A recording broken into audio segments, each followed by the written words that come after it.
Assalamualaikum warahmatullahi wabarakatuh.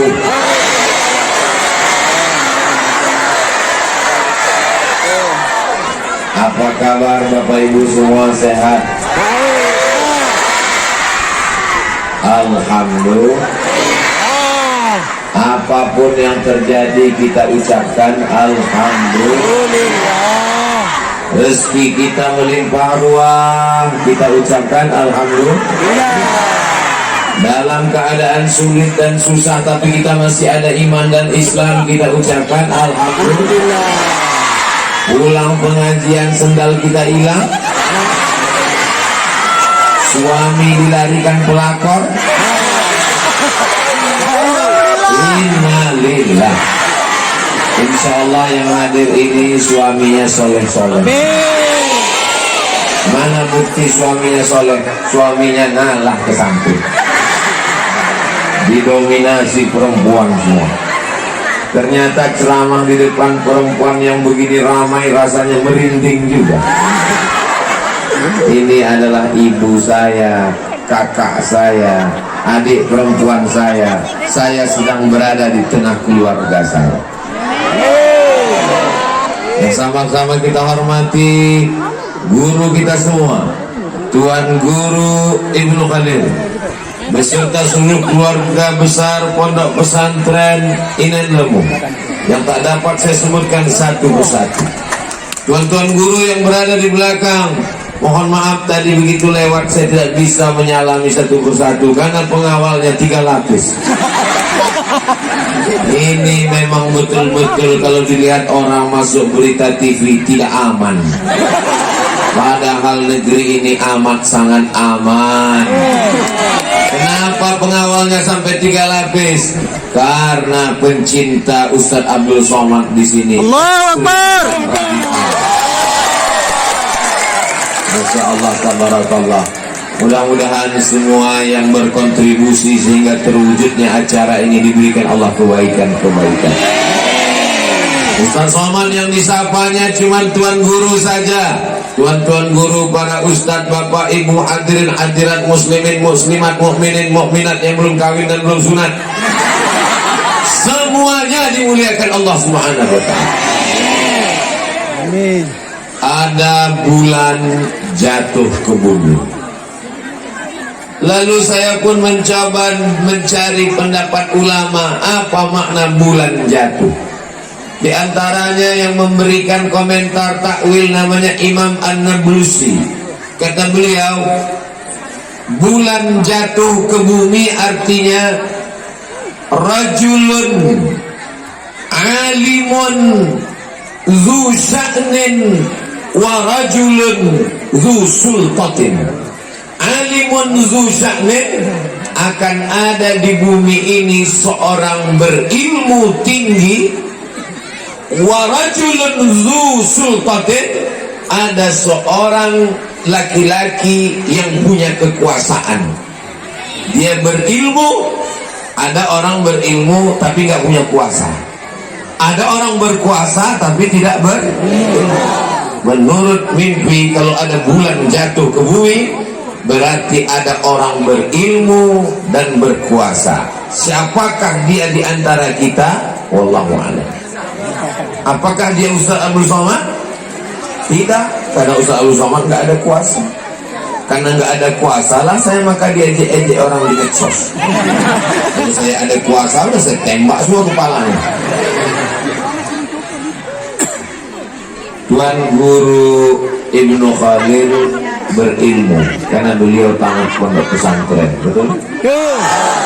Dan beliau punya kuasa karena beliau anggota DPD, Dewan Perwakilan Daerah. Boleh jadi bulan yang jatuh itu adalah beliau yang hadir. Lama saya renungkan, banyak pejabat tapi tak ada ilmu. Kenapa dia bisa duduk? Karena serangan fajar. Banyak orang berilmu tapi tidak bisa punya jabatan. Kenapa? Karena nggak ada uang. Tapi ini orang punya ilmu, tamat pesantren, tuan guru, dan punya jabatan. Mudah-mudahan ke depan jabatannya bisa lebih tinggi lagi. Sehingga kalau orang soleh punya jabatan, dia akan pakai jabatan itu untuk menolong agama Allah. Allahu Akbar. Rasa-rasanya seperti kampanye 2024. Pemimpin dimuliakan Allah Subhanahu wa taala. Inan lemu. Inan ibu. Induk. Lemu ilmu. Induknya segala ilmu. Induk dari segala ilmu adalah ilmu agama. Kalau ada yang ahli matematika, fisika, biologi, kimia, hukum, ekonomi, baik apa tidak baik? Baik. Baik.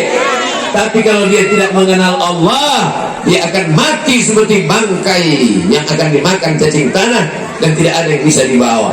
Orang tercerdas di Indonesia, Presiden Indonesia, B.J. Habibie rahimahullah, apa kata dia? Otaknya paling hebat, IQ-nya paling tinggi, gelar doktor di Jerman. Seandainya umurku bisa pulang kembali, aku akan menuntut ilmu agama. Masya Allah. Anak kita mesti belajar ilmu agama. Bapak ibu mau anaknya kaya? Mau. Mau anaknya pejabat? Mau. Mau anaknya ganteng? Mau. Tapi sakau. Sakau kena narkoba, sakau kena ganja, mabuk kena morfin. Siapa yang mau punya anak ganteng tapi mabuk? Syarat supaya anak kita soleh, maka kita masukkan dia ke pondok pesantren. Yang sudah memasukkan anaknya, alhamdulillah. Yang belum memasukkan anaknya, setelah mendengarkan tausiah ini, insya Allah. Yang sudah saya kasih tahu nggak mau juga memasukkan anaknya, inna mati berapa? Kira-kira mana yang lebih hebat? Ibu-ibu atau bapak-bapak? Ibu. Memang ibu-ibu ini ngaku hebat semuanya. Inan ilmu, induk ilmu, ibu ilmu, tidak disebut bapak ilmu. Itulah mungkin mengapa ibu-ibu yang dapat posisi luar biasa, strategis. Walaupun di tengah-tengah ibu-ibu ini ada beberapa bapak-bapak yang terjebak di tengah ibu-ibu. Mudah-mudahan pulang nanti mereka tidak berubah menjadi ibu-ibu. Tuan Guru, Jenderal, Bapak Babinsa, Bapak Babin Kamtibmas, Bapak Dokter, Bapak Bupati, Bapak Gubernur, laki-laki yang hebat-hebat. Hebat apa tidak hebat? Hebat. Tapi mereka semua lahir dari rahim ibu. Ada yang lahir dari rahim bencong?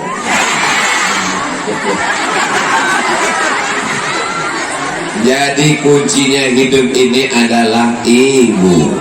Kalau ibunya baik, maka anaknya insya Allah baik. Kenapa laki-laki ini baik? Rela nggak dapat tenda, rela nggak dapat tempat duduk demi seorang ibu. Ada dua kemungkinan, mereka adalah anak yang berbakti atau para suami yang takut istri. Suami-suami yang takut kepada istri karena menderita repetnya, ngomongnya, sabar. Kenapa? Karena kalian nanti kalau masuk liang lahat nggak kena azab kubur. Kenapa begitu? Karena waktu malaikat mau mengazab, kata malaikat, ini nggak usah kita azab, karena waktu di dunia sudah terlalu azab.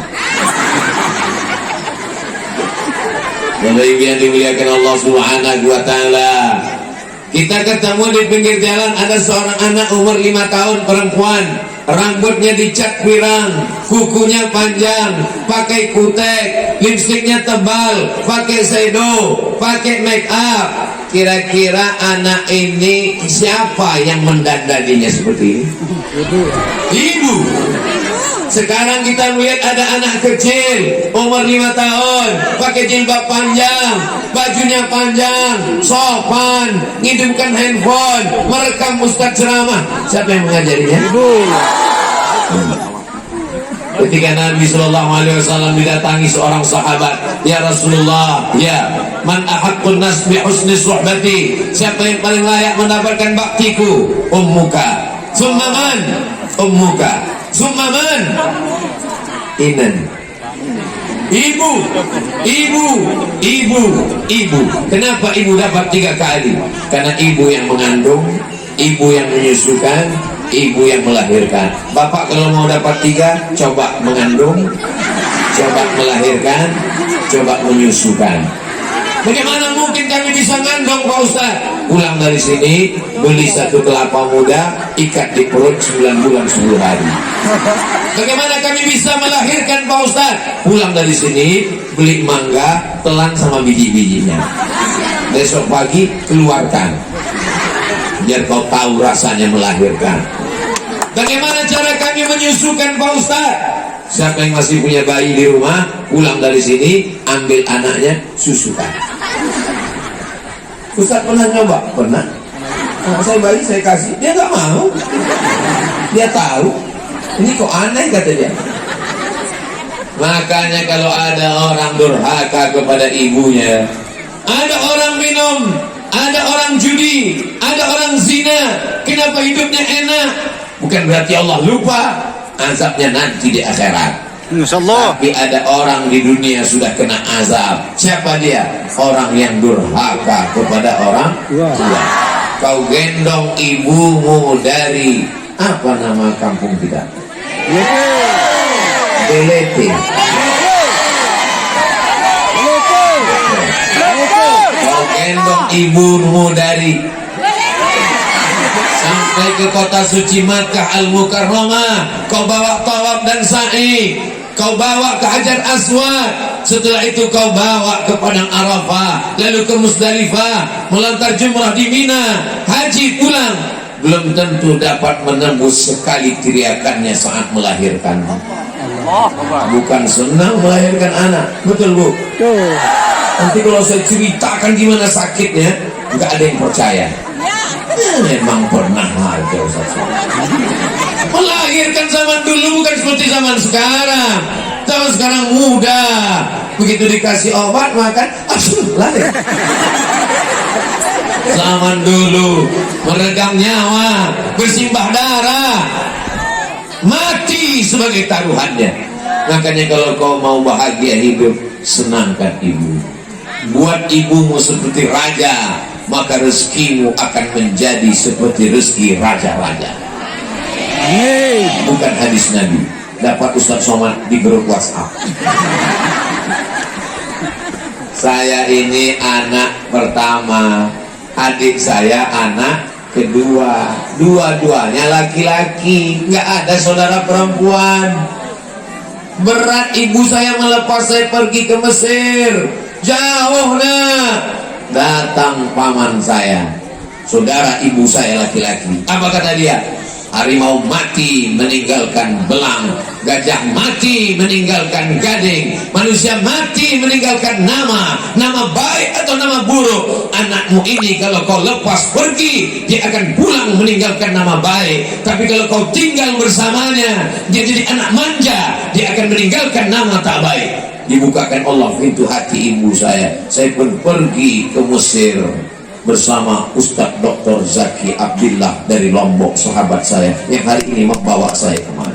Insyaallah. 4 tahun, 4 Idul Fitri, 4 Idul Adha, gak pernah pulang kampung. Lupa saya wajah ibu saya. Belum bisa video call, belum ada handphone. 1998 tahun 2000 baru ada handphone, tapi belum bisa beli, duitnya mahal. Tahun 2000 pergi ke Makkah melaksanakan ibadah haji, melihat jamaah haji yang mirip ibu kita. Oh, mirip ibuku. Saya lihat lama jamaah haji melihat. Apa dia lihat? Disangkanya saya copet. Saya pulang ke rumah, saya tanya ibu saya, ingat gak dengan aku? Ingat. Rindu gak dengan aku? Rindu. Aku ni anak kandung apa anak angkat? Kenapa tega mengirim aku jauh ke Mesir? Ku kirim kau jauh ke Mesir supaya kau jadi orang. Karena kalau kau di rumah bersama aku, nanti kau jadi hantu. Aku sayang dengan kamu, aku rindu nak. Bagaimana cara ibu menghilangkan kerinduan kepada? Apa kata dia? Ku cari anak-anak tetangga yang hitam mirip kamu. Kalau hari raya ku belikan baju, ku usap kepalanya, ku kasih uang, ku cium dia, karena kau seperti anakku. Begitulah kerinduan seorang ibu. Putus tangkai jantungnya. Cita-cita saya tidak banyak. Pernah Ustaz Somad bercita-cita ingin menjadi ustaz, punya Instagram yang followernya hampir 7 juta itu. Pernah Ustaz Somad bercita-cita tabligh akbar sampai ke Papua, sampai ke NTB. Tidak pernah terlintas di hati saya sedikit pun. Saya hanya ingin sekolah, supaya saya bisa membahagiakan ibu. Tapi apa yang terjadi? Setelah saya selesai sekolah, saya mau membahagiakan ibu saya. Ibu saya sudah meninggal dunia. Tak sempat saya berjumpa. Tapi saya yakin dan percaya, hari ini saya berada di tengah ibu-ibu. Saat melihat ibu-ibu yang tua, ingat saya ibu saya. Saya melihat anak-anak gadis yang masih muda, masih tetap, saya ingat istri saya.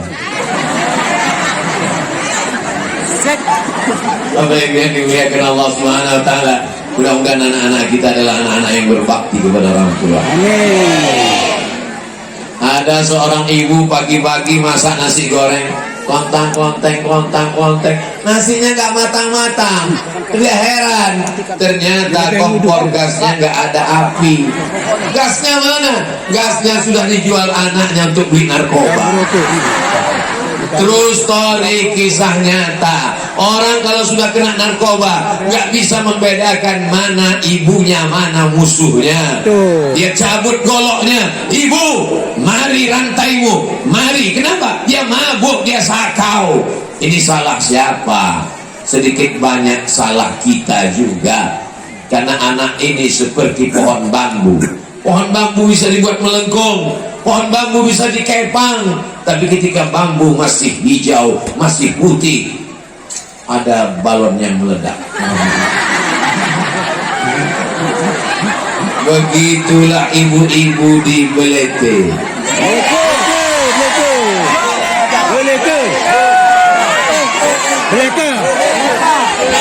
Begitulah ibu-ibu di Belete. Bagaimana mereka? Anaknya masih kecil, kalau ditinggal di rumah nangis, mau dibawa ke pengajian nanti takut ganggu pengajian. Akhirnya ibu-ibu cerdas, dibelikan balon.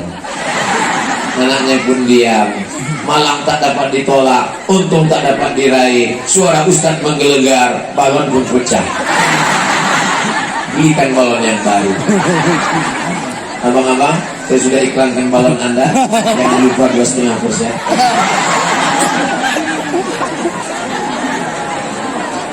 Saya tidak pernah mengejek ibu-ibu, tidak pernah menceramahi ibu-ibu. Kalau saya sedang berada di tengah ibu-ibu, saya merasa saya sedang ngobrol dengan ibu saya.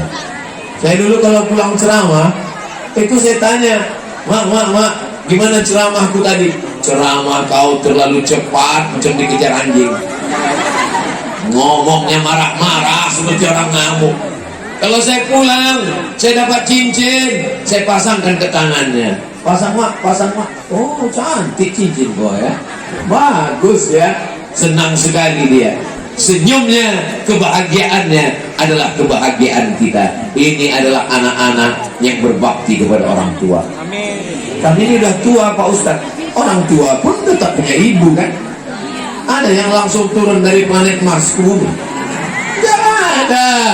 Inilah kebahagiaan kita. Selamatkan anak kita dari narkoba. Amin. Amin. Ustaz Somad, tolong kasih saya doa. Doa apa, Bu? Doa rezeki saya tahu. Doa minta ilmu saya tahu. Dia minta doa yang aneh. Doa supaya anak saya berhenti pakai narkoba. Saya buka kitab hadis, belum pernah ketemu bunyi hadisnya Allahumma inni a'udzubika min narkoba. Nah, akhirnya saya buka handphone. Catat ya Bu ya, ini doa supaya anaknya selamat dari narkoba. Penanya sudah disiapkan? Sudah? Gak apa-apa, gak dicatat pakai pena. Nanti ditonton rekamannya ada insyaallah. Amin. Siap? Ya. 1, 2, 3. Ini doanya. 0813 11 44 22 2193. Sekali lagi 08, rekam 0813 1144 2193. Itu doa apa? Nomor Badan Narkotika Nasional.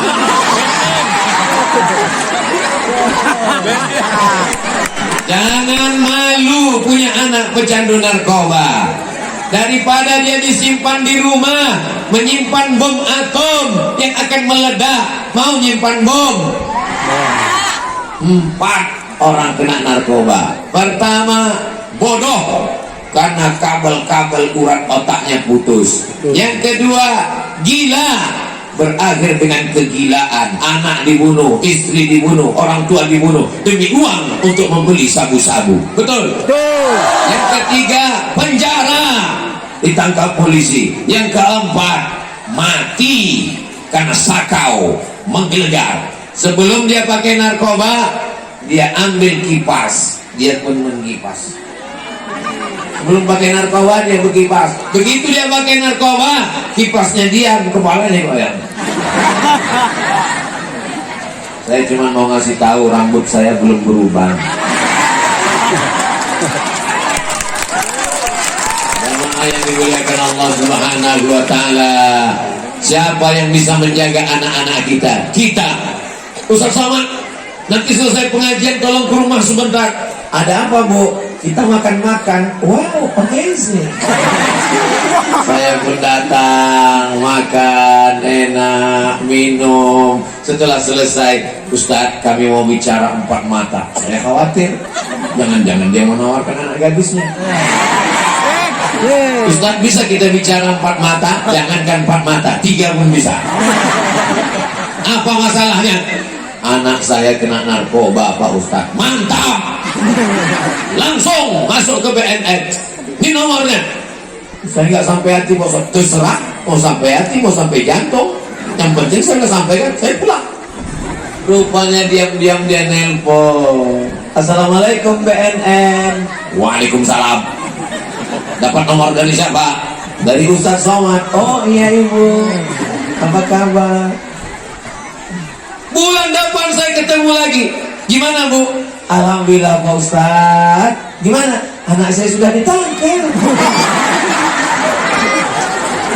Sekarang saya nggak pusing lagi, nggak mikir anak saya mabuk di mana, saya nggak bingung lagi anak saya sakau di mana. Dulu kalau tengah malam jam 2 saya pusing, takut dia ditabrak mobil, takut kumat, takut hilang.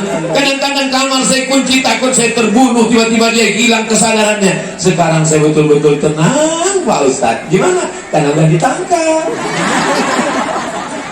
Terus kalau tetangga nanya anaknya di mana? Saya jawab sedang S2 di Bandung. Lalu kemudian bulan depannya saya jumpa lagi. Gimana kabar anaknya Bu? Alhamdulillah sudah diwisuda. Ternyata sudah sembuh dalam sebulan.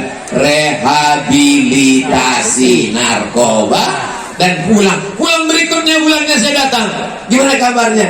Alhamdulillah sudah nikah dan sekarang sudah dengan istrinya tenang. Tidak ada jalan lain kecuali kita menyelamatkannya. Jangan sampai ibu tidak mau tahu. Yang mengandung anak itu ibu atau bapak? Ibu yang mengandung anak 9 bulan 10 hari. Betul? Di belakang. Iya, mengandungnya masih 9 bulan 10 hari. Masih. Alhamdulillah. Di tempat lain udah diskon 4 bulan. Anak adalah fotokopi ibu. Ibu ngandung 9 bulan 10 hari, menyusukannya 2 tahun, membesarkannya dengan tetes peluh keringat dan air mata. Bapak datang sekali-sekali aja. Jadi makanya doa ibu luar biasa. Ada seorang anak pecandu narkoba, ibunya pergi ke Makkah, dia beli jerigen diisi air zam-zam, dia tawaf 7 putaran. Orang lain berdoa Rabbana atina, orang lain berdoa Subhanallah walhamdulillah wa la ilaha illallah wallahu akbar. orang lain bertalbiyah labbaik Allahumma labbaik, dia enggak. Doanya cuma satu, anakku berhenti narkoba, anakku berhenti narkoba, anakku berhenti narkoba, anakku berhenti narkoba, anakku berhenti narkoba, anakku berhenti narkoba. Habis itu dirikan itu dia pulang bawa ke rumah, dia panggil anaknya, anakku kau kesini, kau sudah ku kandung 9 bulan 10 hari, kau sudah kususukan 2 tahun. Ini air zam-zam 1 jerigen, sudah ku bawa 7 putaran. Doaku nggak ada doa lain. Kau berhenti narkoba, kau berhenti narkoba. Sekarang kau minum, ku mandikan. Alhamdulillah berhenti anaknya dari narkoba. Allahu Akbar. Kisah nyata, true story. Ustaz baca di mana? Ustaz nonton di mana? Ustaz tahu dari mana? Anaknya cerita ke saya. Saya berhenti narkoba ini karena doa ibu, Pak Ustaz. Doa ibu luar biasa. Jangan main-main, jangan macam-macam. Ibu ini walaupun doanya salah tetap makbul. Betul? Tuh. Makanya ibu kalau manggil anak marah, emosi, jangan panggil anak setan. Jadi setan betulan. Kalau mau manggil dia calon DPD, calon tuan guru, calon Ustadz Somad. Jangan. Jadi Ustadz Somad ini berat, biar aku aja. Ada seorang laki-laki namanya Juraij. Siapa namanya? Juraij tidak kerja, dia hanya beribadah kepada Allah, dia hanya berzikir, berdoa, dia hanya sholat pagi, petang, siang dan malam. Suatu ketika ibunya lewat di tempat dia beribadah. Ya Juraij, dia diam. Allah. Ya Juraij. Ya Allah. Panggilan yang ketiga, ya Juraij. Dalam hatinya, mana yang lebih mulia, Allah atau ibu? Allah lebih mulia. Maka dia diam.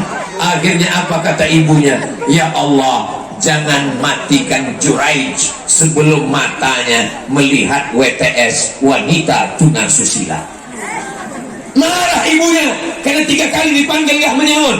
Jangan matikan Juraij sebelum matanya melihat wanita tunasusila. Apakah doanya dikabulkan Allah? Jangan kemana-mana, kita lanjutkan surah yang satu ini. Kalau acaranya di TV gitu ada iklannya. Ini karena kita langsung nggak pakai iklan. Apakah mungkin Juraij ketemu dengan wanita tunasusila? Nggak mungkin. Dia orang soleh, dia nggak pernah keluar tempat ibadah, dia beribadah saja dari kalangan Bani Israel. Tidak mungkin dia ketemu wanita tunasusila. Tapi karena doa ibunya dikabulkan Allah, apa yang terjadi? Tiba-tiba ada perempuan hamil, bukan kekenyangan, perempuan yang hamil, dan perempuan ini ngaku ini anak Juraij. Lalu orang kampung datang menangkap Juraij. Apa kata mereka? Juraij pembohong, Juraij penipu, Juraij pendusta. Selama ini kau nampaknya berzikir, rupanya engkau sudah melakukan zina.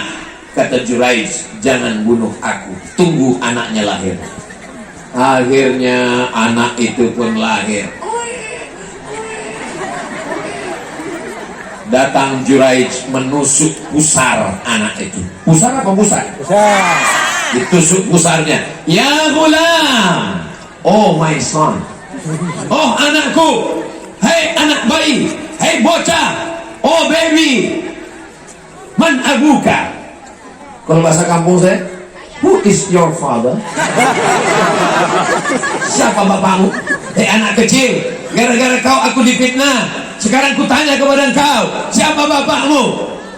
Mukjizat datang, karamah diturunkan Allah. Anak kecil ini menjawab, Ra'il ghanam, bapakku adalah pengembala kambing.